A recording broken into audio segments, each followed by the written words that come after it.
Thank you very much. Right, firstly, that's not mine. That one is. That one is. Right, hands up who sees a duck. Okay, hands up who sees a rabbit. Hands up if you see anything other than a duck or a rabbit. Right, we're all right. This, we are going to look at autism. I think we're sometimes a little bit confused as to what it is, and we look at it very negatively. What this is trying to illustrate is it's just down to how we see the world. We all see it differently. It's not wrong, it's not right, it's just how they see it. And sometimes as fathers, we find that quite difficult because they don't see it the way that we see it. As I've already said, yes, I am a father of 7. I normally make a joke about why we've got 7 children, but my 15-year-old's here, so I probably won't. But what they do say is, did you keep trying for a girl? And without being too soppy, I'm not religious, but they say that God gives you what you need, not what you want. And the fact that we've got 7 boys means we should be well taken care of when we get a little bit older, but it also means that I've got 7 best friends. So this is going to look at it. So Logan is my son who's here, he's 15, does have an autism diagnosis, and we're looking at ADHD as well.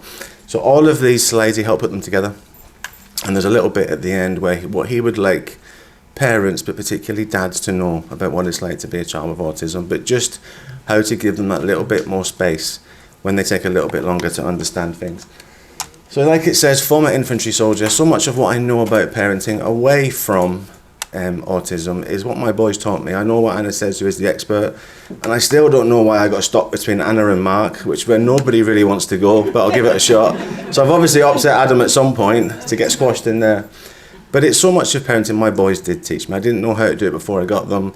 I'm the one that gets to come and do these talks. I'm the one that gets to have all these wonderful conversations with people like you, but my boys are so instrumental in what I know. They teach me every day. And I think that when I do parenting classes with dads of all ages, this is one thing I try and highlight is one of the keys, I think, to parenting is that our children will teach us what they need. What we have to do is learn how to listen. And I think that sometimes we're looking for the answers and we don't have them. We don't have to have them. We just have to learn how to connect with our children. Whether they have autism or not, that is the fundamental part, I believe, in parenting. So that, I also have a wife who, obviously, I have a wife, I've got 7 children, but she is ADHD and she can get an autism diagnosis. So what we looked at, we first started looking at autism, was that perinatal period. It is very different, navigating that as someone who's neurodiverse, particularly as a person who's very sensory and pregnant. And sometimes services didn't fully understand it. But the reason why that's important is that we had some very traumatic deliveries. And our youngest, who's also neurodiverse, spent time in a neonatal unit. What we don't look at is the fact that, yes, it may impact on the parent that gives birth, and obviously we're here to look at fathers and the parents that don't give birth, but it also impacts on the rest of the family. And I think that that is something that we don't look at enough. So my children in particular, their experience of maternity unit was their mum being very unwell and their son being unwell too. They are the parents of the future. So that is their experience. So we look so much about birth trauma, we look at the impact it can have, we just look at experiences in general. But it's understanding that sometimes you might have parents in the future that are going to go through services like the ones in this room, and their experience of witnessing what their parents went through is very much there. And that is, sometimes we're setting off on a very uneven foot in terms of what their experience was, because it was negative. We don't always address that. So Logan in particular, we've had this conversation quite a lot. We're in the car driving up yesterday, and these are the things that we look at. Is just, if these horrible things hadn't happened, I probably wouldn't be here. You know, if my wife hadn't had birth trauma, if we hadn't had the experiences that we did, I would never have spoke about it, and then it led to obviously becoming what I do now. So it is sometimes trying to take the positives out of the negatives, and again, that's autism. When we get that diagnosis, even the language sometimes from professionals, and I'll never forget this, the first time we got a diagnosis was, I'm really sorry to tell you this, but your child has autism, which sets you off to think it's something that you should be afraid of. It's something that should be very negative. I am going to try and look at the positives because there's lots of them, but that's not taken away from the fact that it's difficult. There is challenges. They are very, very special in so many ways. They're incredibly honest at times, sometimes too honest. You know, do I look all right in this shirt? You probably shouldn't ask someone with autism if you don't want the honest truth. You know, does my bum look big in this? If you think it does, don't ask, because they'll probably tell you that it does. Right the way down to you don't make spaghetti bolognese as nice as mum. You know, so they are very, very honest. And I think that sometimes we see that as rudeness and we see it as bluntness, but it's actually something that's really positive. and it's something that we have. Plus, their attention to detail is frightening. You know, the things that they don't miss, the things that they do. Anybody here that's got an experience, I won't ask you to show your hands, but if you do have children or someone in your life that has autism or any form of neurodiversity, you know the attention to detail that I mentioned. You know when you tidy their room up that you really shouldn't have done that, because they come home and things have moved. You might think it looks the same, it doesn't. Or you move the living room around when they're at school and they come home and something's in a different place and all bets are off. Or Aldi make the mistake of changing the ingredients in something and it tastes the same to you, it doesn't taste the same to them, and they won't eat it, and you've bought 27 boxes of it because that's all they ate last week. You know, so it's not saying it's easy, that's not what this is. It's just we can't change it. It's a lifelong situation that we're going to have to deal with, and we're sometimes looking for how do we fix it as dads. And that's the one thing that I've always found when working with dads, running groups, having sessions, is that that's the bit they find most difficult is, I can't fix this. I can't take it away. You know, we've looked at the evolution of dad, and we're going to have Mark coming up next. And a lot of the bits that we look at when working with dads is one of those main things that's happening is I need to protect. That paternal instinct that we sometimes get a little bit caught up on, and we think it looks coercive or controlling or it's toxic masculinity. Whoever wants to dress it up, they are looking to protect. You can't protect from this because you can't take it away, and you can't protect them from it, and that's where they sometimes struggle. So when we work with the paediatric teams, when they're doing diagnosis and working on pathways, that's one of the things that we try and talk about, particularly from training, is that dad's in denial. He's not taking it serious. He doesn't fully understand the situation when we're trying to talk to them. Before they do the dreaded, I'm really sorry to tell you your child's got autism, but before that stage, he's not taking it seriously. He is. He's actually taking it very seriously. He just needs to take that step back sometimes, because he's not in the moment, which he's being accused of not being in the moment, because he's 5 moments ahead. Because how do I keep them safe in the future? Most of us as dads, particularly when we run sessions with dads, and I know that myself, this is how I feel. I don't parent in the now, I parent my children from the future. And I'm trying to protect them from what's coming. When you've got a child with autism, you're automatically catastrophizing how they're going to function on their own, how they're going to navigate school, how they're going to have a job, relationship, how they're going to do all of these things. We ran a session for dads that had children just diagnosed with autism or on the pathway the other day. And we had a message from a dad that said, my child's not just on the pathway, but can I come anyway? And he came along, he's got a 33-year-old child. And his concerns is he just can't keep a job. He's very bright, he's a lovely lad, he just can't stay in a job and he can't stay in a relationship. And all these things are becoming difficult. And that's the dad of an adult child. So this is not just something that we need to support around that diagnosis process. It's going to follow them all the way through. And I think sometimes we look at 0 to 19, and then we're starting to look at, okay, we'll go to 25 if you've got children with disabilities or learning differences. But then what happens? Then they drop off. And at the stage when they hit the big bad world, we drop off, we don't offer that same level of support.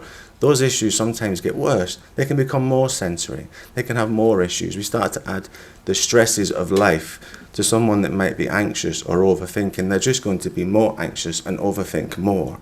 So it's what sort of support can we have? So it has to be looking at adult children with diagnosis and supporting parents to support them. It's not just something that stops at the age of 19 or 25. This is a little bit about what we look at in terms of what autism is. Most people in this room, I'm not going to assume that you do, but I wouldn't want to assume that you don't know what autism is. But it's just looking at where fathers fit in that conversation is what a lot of this is about, and what they can do. Because Anna talked really well about some of the things that we're good at, and some of that fits perfectly with autism. But again, when we're looking at development, when we're looking at education or anything along these lines, and people in this room probably don't do this, but I know that lots of them do. And some of the stories are pretty bad. But when we want to discuss something to do with how children are achieving or their development, we do look to mum. That's how that conversation goes. When you go to speech and language, for example, so some of my boys have dyslexia along with their autism, which is quite common to have dual diagnosis and lots of other things that go along with it. When we've gone to those, when you're going to discuss how your child might be finding things difficult, or particularly around early years in education, they want to ask those questions about, did they hit those milestones that Anna met, which we are quite good at, dads. We get fixated a little bit too much sometimes on those milestones, but we do that.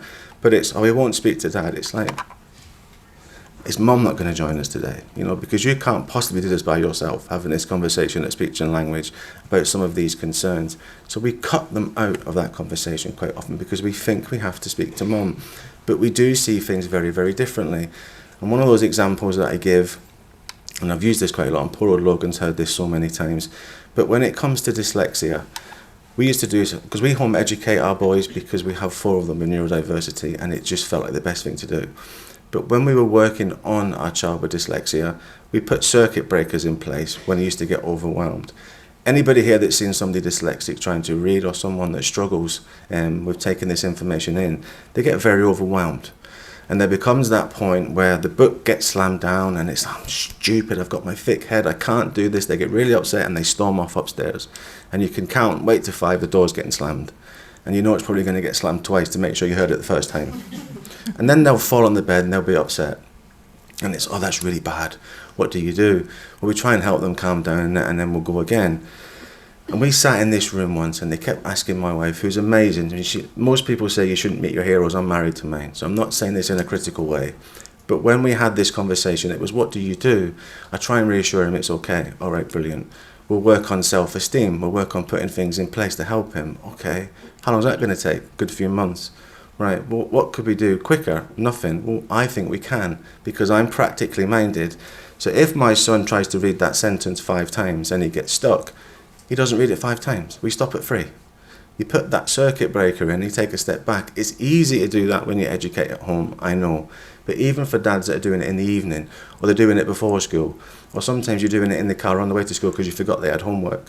Whatever it is that you're doing, you can put those breakers in place so they don't get overwhelmed. And what happens then is, 1, you don't get the meltdown as much, and 2, they start to see the connection with their own meltdown sooner. So they can start to self-regulate when you're not there. And me and Anna were talking earlier on, because what happens quite a lot with children that are neurodiverse is they have a person. And it might be the parent more often than not. Sometimes it's not. Sometimes it's the grandparent, or it might be an older sibling, somebody that they're connected to. But that's the person that gets everything. That's the person that they need to lean on for just about everything that they do. Sometimes even when it's violence, or even when they've got to let that aggression out, whatever way they can do, you're that person. Not always mum, but quite often it is. With my boys, it seems to be me, for just whatever reason. But they have that person that they can go to. And it's, you can see the worst of me that I can't show the rest of the world. We know a lot about masking, but masking happens in so many different ways. Masking can happen in your house. It's not just at school. It's not just at work. It's, there will be people that I can show my worst part of, and the people that I can't. And children are very, very good at all ages of knowing what they need and who they need it from. And we take it personally sometimes as parents when we're not the one they want. We're not the one that they come to, and we find it overwhelming sometimes when we are the one that they do, because everything has to come through you. And we can make light of it, and we can try and have jokes, because humour is incredibly important. Anybody here that's got children, and anybody here that's a mum particularly, children will walk past dad to ask mum for a sandwich. They will literally walk straight past him and say, "Mum, can I have a sandwich, please?" Or that, thank you very much. Sorry. They'll do it in the shower. So poor old mum's trying to wash her hair, and it's, "Mum, can I have a sandwich, please?" And it's, "Yeah, wait till I come out." "Yeah, Dad's in the kitchen." Or Dad's making a sandwich for somebody else. But they walk straight past Dad and go to Mum, or Mum sat on the loo, God love her. And it's, "Can I have a sandwich? Can I have a drink? Can you do this?" Or, "Mum, have you seen my PE kit?" Again, they walk straight past Dad to ask Mum. So it's, yeah. So it's, but children do that in general. That's not just a neurodiverse. But sometimes it is, you're my person. You're the one I have to ask this. Can I do this? Can you sort the doctors? Even adult children getting mum to still ring to get appointments for doctors or sort out car insurance or whatever it might be. But it is that person. But that's quite difficult. And again, we don't discuss relationship changes in parents anyway. No matter what that relationship is, no matter what differences your children might have, antenatally we do not discuss that transition, that change in relationship. What we hear all the time with new parents is, it's not like it was before. It's never been like it was before. Before is gone. This is different. It's probably better, but different is change, and change is hard. And we find it difficult, and we think we're going to see things the same way, and we don't see parenting the same way sometimes, because we, like Anna pointed out again, we come from different angles. So we look at things differently, but we think we're all going to join up and see things the same way. We don't normally have the same favourite movie. We don't have the same favourite song or the same favourite meal, or we don't always see politics the same way, but we think we're going to see parenting the same way. And that becomes even more difficult when they are neurodiverse, because the world is telling you how you should do it, and no disrespect, Anybody here that's ever had parenting advice of someone that hasn't got children, probably don't listen. So if you've got a child that's got neurodiversity, or you've got a child who is really struggling with whatever it might be, and you've got someone that's never been in that situation telling you how you're doing it wrong, you're probably not going to listen. So it's how we come from that angle. So not every professional can have experience of it, but it's not trying to tell people how they should do it or how they should be feeling in it. It's trying to work with them to support them through it is the difference. When we get it right, we get it right. I've worked with some phenomenal health visitors particularly that are so supportive. We had one, our health visitor, who I've wrote lots of stuff about, I speak about her all the time. She walks on water in my eyes. She helped us through our first process. She navigated it through it, she sat, she spoke with us, and the one thing that she gave us, which I always try and give to parents that have got a child going through that process, is you know them best. You know, when you're working with experts, as amazing as they are, they could be world-renowned experts, they see your child for a snippet, sometimes for an hour, sometimes not even an hour, and they're trying to say, oh, maybe try this. And it sometimes feels like they're talking down to you because they're the expert, but you're the person that spends the other 23 hours a day with them. You're the one sat there at 3 o'clock in the morning when they don't sleep because they can't switch off because they're too stimulated. These are the bits that they don't see, so it's difficult to sometimes have it. And when you've got a child and you're going through the process, and when we work with parents that are at that stage, you are made to feel like it's a Hispanic Inquisition. Sometimes you're getting lots of questions, you feel like you're being talked down to, you feel like you're in the wrong for even suggesting that your child might be neurodiverse, and they make you feel really bad. There's lots of questions, but also this is a bit that both parents, not just dads, but both parents struggle with, is that you have to put them in situations that you wouldn't want to, because they have to be exposed to certain things that are going to upset them to see how they react so they can get a diagnosis. So you know that for that next 35, 40 minutes, you're going to put them in an environment where they're going to be asked questions, they're going to have to do things that they don't like, it's going to upset them, and but it's okay, but it's important. But what they don't understand sometimes as the professionals is what you're taking home after they've been exposed to that. It's going to take 2 days sometimes to settle back down. Same with school. Anybody here, again, who's been through this that can experience it, when you go to the school, and sometimes but they're not like that at school.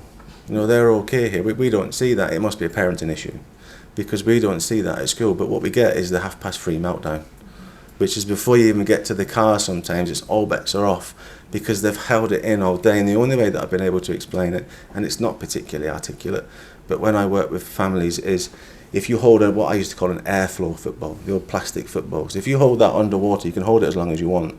The minute you let go, it's going to burst out and the water's going to go everywhere. That's what happens to children. When they hold it in all day at school, nursery, whatever environment they are. And again, if you're that person that picks them up, you're getting it in the car. You're the one that's getting outloaded on. You're the one that's sent them to school. You're the one that doesn't understand what they're like. And then any children, whether they're neurodiverse or not, when you get in the school, in the car after school, how was your day? All right, what did you do? Nothing. Conversation dies. And mums are a little bit better sometimes at digging to get that a little bit of detail. Dad will just move on. So we probably won't even discuss what happened. But what we've got to understand sometimes, which is a little bit different with children that are neurodiverse, is that's all they've got to give you. Don't dig because it's not there. And if you do dig, you don't want what happens. Because they have had to hold it in, they have had to mask it, they have had to navigate the day quite difficultly. They just need that space. We come home from work, if we've had a stressful day, and you walk in the door and the kids are at you, it's just give me 5 minutes sometimes. We do it as parents, but we expect them to do it differently because they're younger.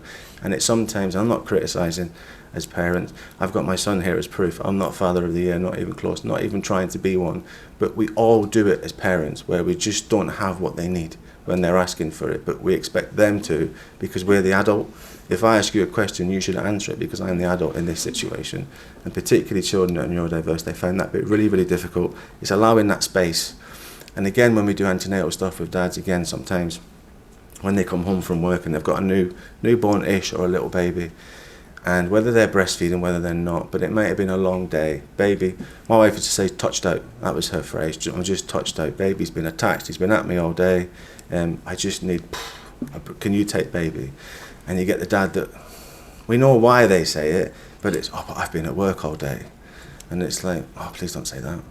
Because I've had a difficult day too. It's how we phrase it. So sometimes it's, right, just let me get a shower, have 5-10 minutes to myself, and then I'll take baby. It's a difference. It's the same answer. in a roundabout way. We just need that time to decompress from work to come back to family life. Children need the same, and we expect them to be able to just articulate how their day's gone. Some of you probably already know this, depending on where you go, demographics, depending on where you go for your research, it does slightly change. Boys are diagnosed more than girls. And if you're of a certain age, so I'm 42, so anybody, I reckon, over 32, that I've worked with, their school experience, if they were neurodiverse, probably wasn't great, because we didn't fully understand it, didn't support it in the same way. It was easier to mask as girls, and it still is, and we know that statistically. There's lots of research on that. What we are starting to see is in that perinatal period, we're starting to see women that are neurodiverse, particularly ADHD, that's wrongly diagnosed as postnatal depression. And as we start to know a little bit more, we see it. Teenage years, perinatal period, and menopause, we see ADHD spikes, where we're starting to get more diagnosis because it's been masked for so long. But boys don't mask it as well. So you were either that kid that pushed back, and I'm going to hand over to the expert when he comes up and he'll probably talk about his experience, but you were either seen as somebody that was at school that was unruly, anti-authority, getting in trouble, probably ADHD, or the kid, not my words, but lots of dads that I've spoken to, that was weird in school was probably the boy that was autistic if they're of a certain age, because they just did things a certain way. Whereas girls that were ADHD were sporty, into sports, a little bit of a tomboy, and the girls that they were just overachievers. And it was just seen ever so slightly different. So they weren't screened and they weren't supported and they fell through the net. What we are starting to see is people that are getting children diagnosed with autism are realising, when we all do this as parents, I know we do, is that's just like me. I do that. That's how I do it. I eat like that. Like, I eat with my knife and fork in the wrong hands. I don't know why I do that, I just do. And my boys have started doing it. We pick up on things, and it's my boys react in a certain way, or there's certain things, even from a sensory point of view, or just whatever it is, we all do. Oh, I do that. I pull that face, or I like to eat my food like that. And then as you say that time and time again, then you get a diagnosis of ADHD or autism, and the penny starts to drop. It came from somewhere. And it's either you or it's either your partner, and you start to understand it. So lots of parents might have gone their whole life and just learned to adjust, but they are actually, they have autism or they have ADHD. They don't realise until they start going through the process with their children. So it normally is, there's a connection. The reason why I bring that up is if you've got two people neurodiverse in a house, that becomes an awful lot of fun very, very quickly. Because particularly if one's ADHD and one has autism, or they're both ADHD, and it just becomes tit for tat sometimes. You can't win an argument. I've got a boy with ADHD and a wife with ADHD. Sometimes it's fun to watch, which is awful, I shouldn't say that. But it becomes a sport, and it's just who's going to keep going the longest. And one of my boys in particular, and I like this phrase, he says, I know I'm not right. I knew I was wrong 10 minutes ago, but I'll just keep going. and that is it. I've got to argue the point. I've got to get my point across. And it's, again, we sometimes see that as challenging behaviour. I don't like the term challenging behaviour. Most of the time it's unmet needs. And that's not criticism. But when they are becoming overwhelmed, whether you're the person as a mum or you're the person as dad or grandparent that they come to, that they unload on, it's when they are having those meltdowns, it's because something's not right. It's not behaviour, it's not something that we should punish, it's not something that we should criticise. It's the fact that something somewhere is not right. And it's not saying that parents are getting things wrong. It could be coming from anywhere. It could be what they're watching on social media, it could be school, it could be friendship groups, it could be the fact that they just take things the wrong way. Sometimes even emails or text messages, you can't quite understand the tone. And it's like they sit there and they overthink it for ages. And it's like, have you replied to that message? And it's like, no, did you forget? I didn't forget. I just don't know what to text because I can't read what they've said. I don't fully understand what it is, or I've got it the wrong way. Or they go back with a text message and it creates an argument because they just misread it. And that happens in communication when talking sometimes.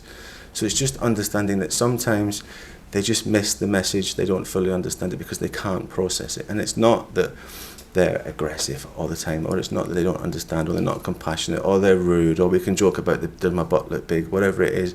They just process things differently. And that's why we did the bit about the duck and the hare at the start particularly, is that they just see the world differently. I think it's wonderful.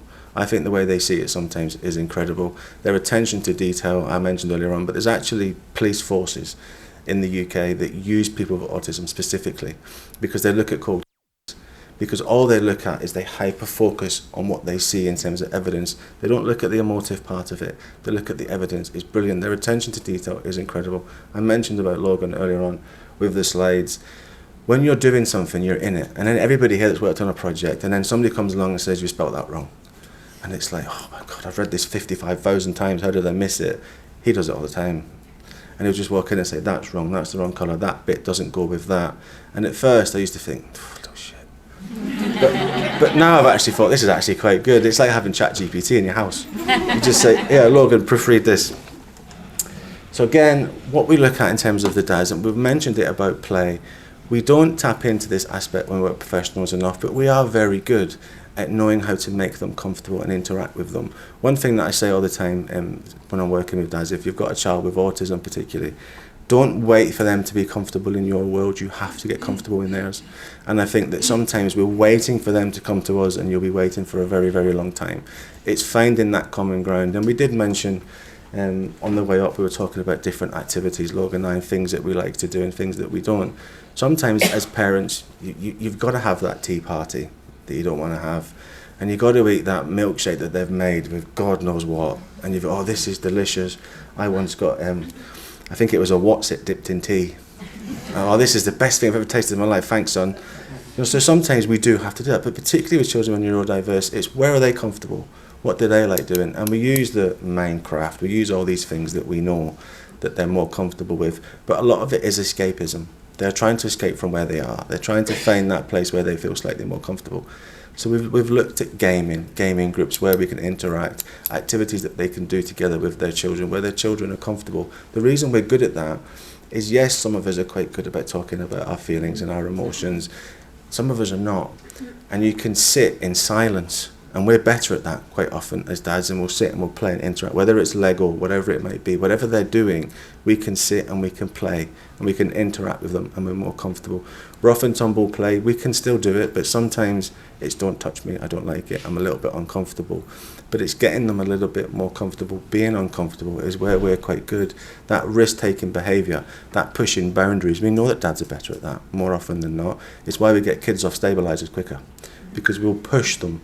We'll push that. It's important. Children need that. And again, I don't want to keep embarrassing him, but Logan particularly, coming here today, being involved in this, other things that we've done. We've been to a few concerts this year, one of which was Liam Gallagher, definitely maybe, which I can't believe is 30 years old, but he was told he wouldn't do that. He wouldn't be able to be in that environment because of the noise, because of the sound, because of the people, and he did. Now, sometimes if we listen to the professionals of what they can't do, they won't.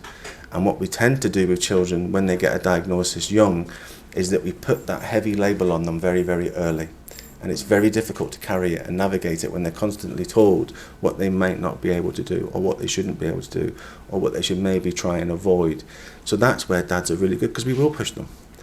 It's not because we're not connected emotionally, it's just that we will take those extra risks. We will push them, particularly when they get to a certain age. And what we tend to see with dads who are autistic themselves, or they have a child, is if they can't connect or interact when they're young, they're more comfortable when they start talking, because I can interact now, I get you, I understand you, you can tell me what you want. The unspoken word they sometimes struggle with themselves.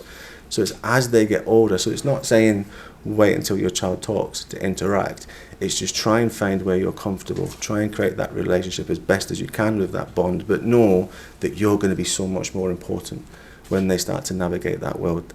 That sort of structure that Anna was talking about earlier on is really, really important, particularly around routine. Having that routine is really, really important. It doesn't mean that if you're lying on the sofa with a small child, watching TV, everybody's nice and comfy, that you've got to break that to go and have a bath because you have to have a bath every night. It doesn't mean that has to be that structured. But we are quite good at sticking to that routine and interacting and playing, and that's the bit that's important. So we don't think that we are. And the reason why this is important, as I mentioned earlier on, what we see from so many dads is this, but not being able to protect them, not being able to look after them, not knowing what to do, is if I accept that this is there, I have to accept that I can't take it away and I can't fix it, and that is delayed sometimes. So the more that we try and engage with them particularly, because that protective role is something that is so important to them, it's really important. We say it's denial, and technically it is, and we'll go through that in a few slides' time. It's not always denial, as in I don't want to accept it. It's the fact that I probably already know it, but once I accept it, I've got to accept the fact that I can't take this away and I can't make them feel any better when they get upset. So that's it there. These are the things that we see more often than not from the work that we've done and the research we've done. Guilt is there. Guilt is there for both parents when you see a child that is struggling. Of course it is. Whether they're neurodiverse or not, when our children are suffering or they're finding things difficult, there's an element of guilt. What tends to happen quite a lot from the work that I've done, this is just my take on it when working with mums, is that what did I do wrong? Why is this happening? What did I do wrong? Is it something that we did that's made this happen? And again, hello motto, I've not heard that in ages. Best ringtone of all time. But the guilt is really, really there, and it's what did I do wrong? How do I fix it? How do I take it away? And again, so much of that is from the way that we deliver the message. It's the way everybody around us is so apologetic when you have a child that's diagnosed with neurodiversity, and it makes you think that if you're not, and unfortunately social media plays a big part in that, because if you go looking as a parent to get advice on social media, which can be a little bit dangerous, it's very negative. It is very about how hard it is, how difficult it is, how nobody understands, and no one's saying that's not true. But what you have to remember sometimes is when those messages are being posted, those children are seeing that. And it's not helping them in terms of their development, feeling that they're a burden or they're a problem or they're making their parents upset because of something that they can't change either. So it's really, really important that we find that nice balance between, yes, it's difficult, yes, it's challenging. You do have to, you very rarely switch off as a parent of a child with neurodiversity because you're always thinking, you're always trying to look forward. Grief, sadness, frustration, helplessness. When we look at sort of the work that anybody here does with fathers, we know helplessness comes up quite a lot in general, and particularly during delivery, when things go wrong or whether they don't, when there's complications. The neonatal units is another one again, we heard it on the video at the start. I can pretty much relate to that, having a baby in neonatal unit. It's the not being able to do anything about it, can't pick them up, can't, nothing. You just got to sit and watch and wait. We're not very good at that in general, because we find that bit really, really difficult. This is it again. So it's being able to refocus that and reframe it is what is important. So for example, when we do work with speech and language, what we tend to find from specialists is we speak to mum all the time. Mum rings up, books appointments or whatever it might be. All of a sudden, when there's been a delay, we know how long it takes for a diagnosis now. It is a really, really long time. It's very difficult for parents. But when we've been waiting a long time for an appointment, all of a sudden you get dad on the phone and he's quite aggressive and he's a little bit rude. And it's like, where did this come from? Because I've not had any contact with dad. Why is he so aggressive? What we tend to see when we have those conversations with the parents is mum's now starting to get upset that the child is falling behind or the child's now suffering and it's taking long, and this appointment, the longer we wait, the worse this is going to be. So now there's two of them upset, all of a sudden dad's got to react. So now he's speaking. So what we do is we put things in place, practical activities. So we once had it, and we did it with one of my boys. Again, not claiming I get it all right. Don't know why I'm doing this. But it was Marks and Spencer's, and it was chocolate coins at Christmas. And he put the coin in, and it was like a little thing for children. So we took that idea, and we used flashcards. Everyone remembers flashcards. And it was, as they learnt the word, they post it in the letterbox.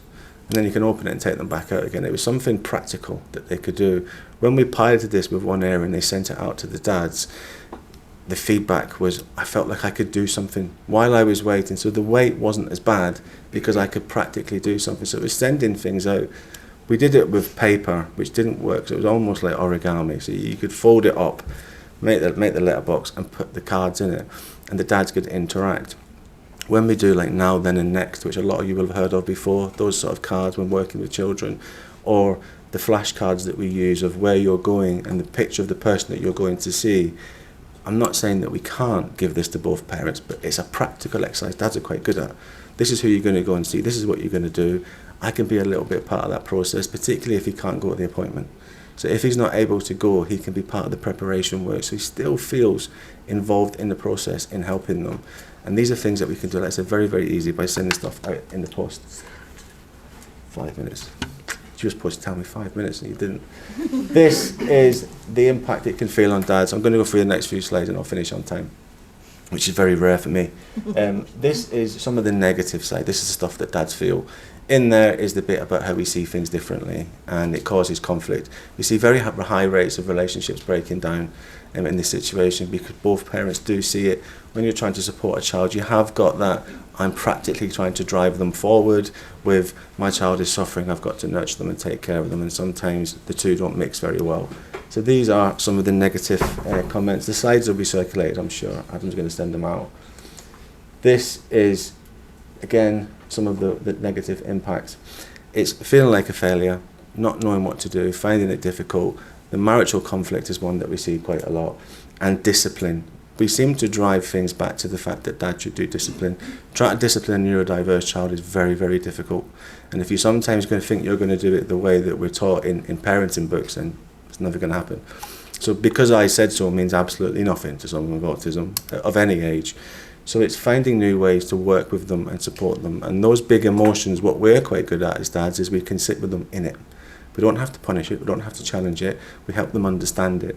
And one thing that we use with parents, which has been used quite a lot, and everybody here will have heard it, is Inside Out. Disney Pixar movie explains mental health probably better than anything else to children, particularly children with neurodiversity. They can understand why they feel the way they do and why they get overwhelmed.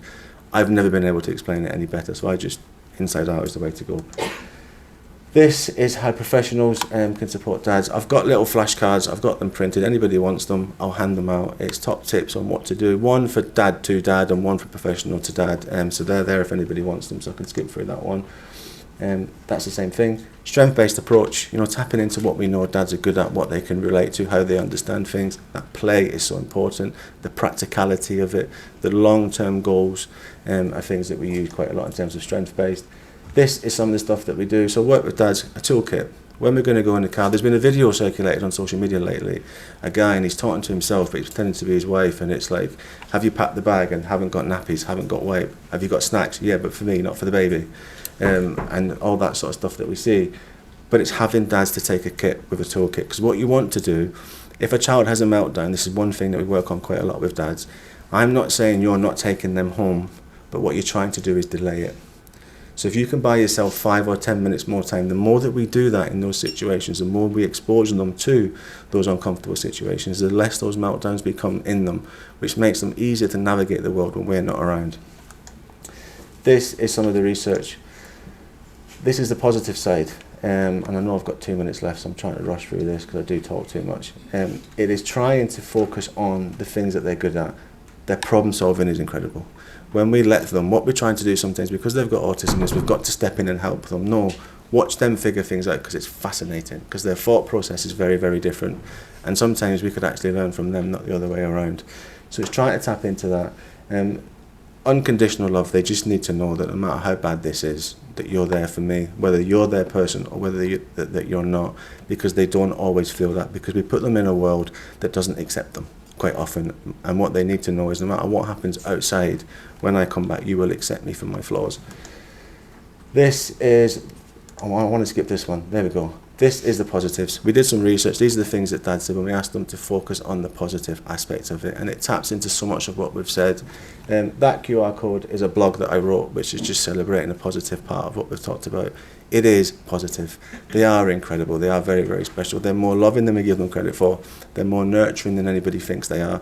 They can achieve far more than they get credit for, but we have systems that sometimes don't know how to cater to them.